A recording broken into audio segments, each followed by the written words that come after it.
All right, let's talk about the ultimate UK road trip. Have you ever dreamed of putting one together? I'm talking one that crams medieval castles, legendary racetracks, and dramatic coastlines into one single epic adventure. Well, today, we're breaking down a 13-day itinerary that does exactly that, tying together Scotland, the Isle of Man, Wales, and Cornwall. So, let's dive in. And here it is, the master plan, what we're calling the Grand Circuit. Just look at this map. It lays out the entire adventure, a massive loop kicking off in Edinburgh, hopping over to the Isle of Man, driving straight through Wales, hitting the southern tip of Cornwall, and finally wrapping it all up in London. You can already see just how much variety is packed into this thing.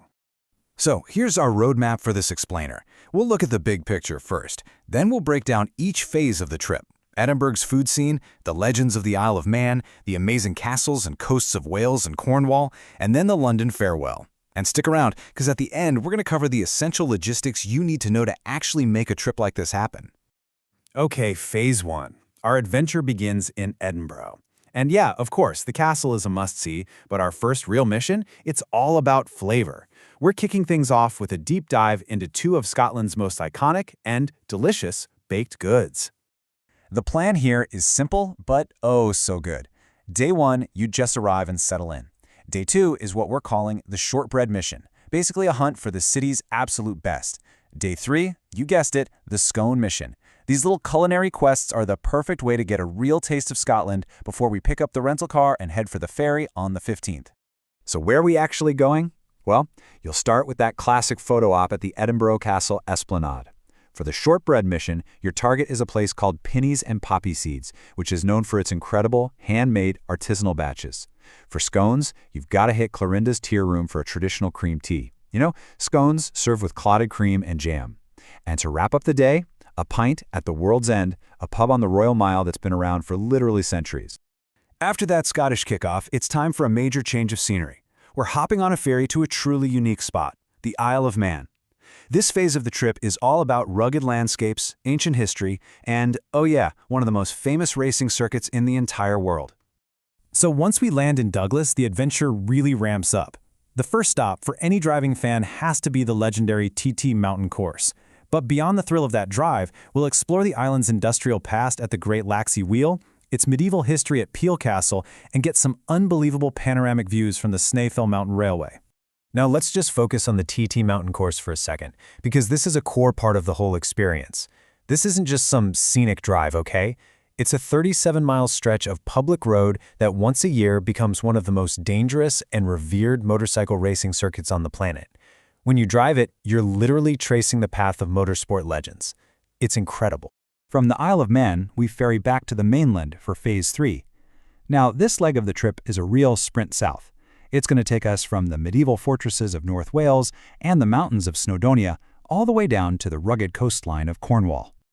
The pace here is, well, it's quick, and the scenery changes by the hour. On the 19th, we drive right from the ferry into the heart of Welsh history at Conwy. The 20th is all about the epic, sweeping landscapes of Snowdonia. Then, on the 21st, it's a long travel day south, which sets us up perfectly to explore Land's End on the 22nd. You know, this part of the journey is all about contrast.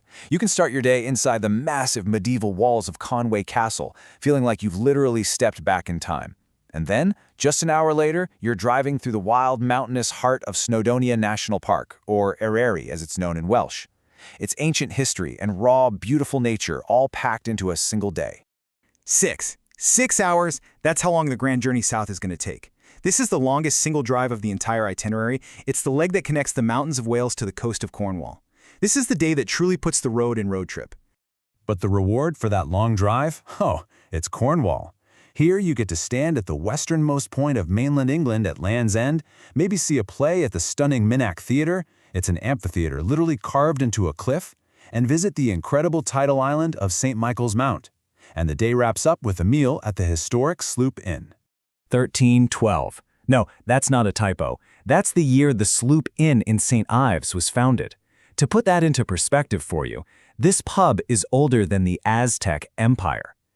This road trip isn't just about covering ground, it's about time travel. You're having a pint in a place that has been serving people for over 700 years. Just think about that. All roads on this trip eventually lead to our final stop, London. After covering so much ground and seeing so many amazing places, the journey winds down in the capital for one last night before we head home. The final 24 hours are pretty simple. It's about a 5-hour drive from Cornwall back to London to return the rental car, which officially ends the road trip part of the journey.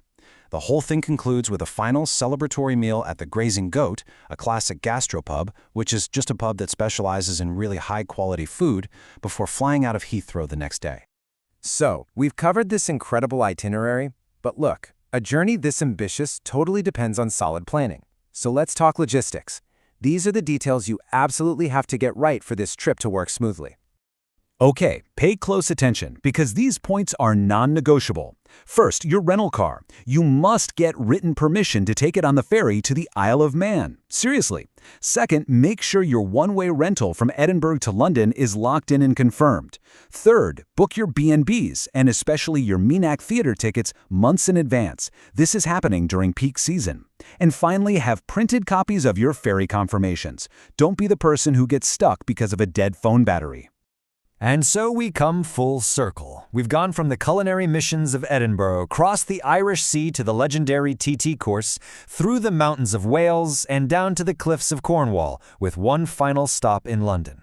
It's a packed, absolutely unforgettable 13-day journey that shows off the incredible diversity of the UK. So, we've laid out this whole detailed plan, a journey packed with history, food, motorsports, and stunning nature. So the final question is for you. If you were to take on this grand circuit, what one site, what one meal, or what one drive would be at the absolute top of your personal must-do list?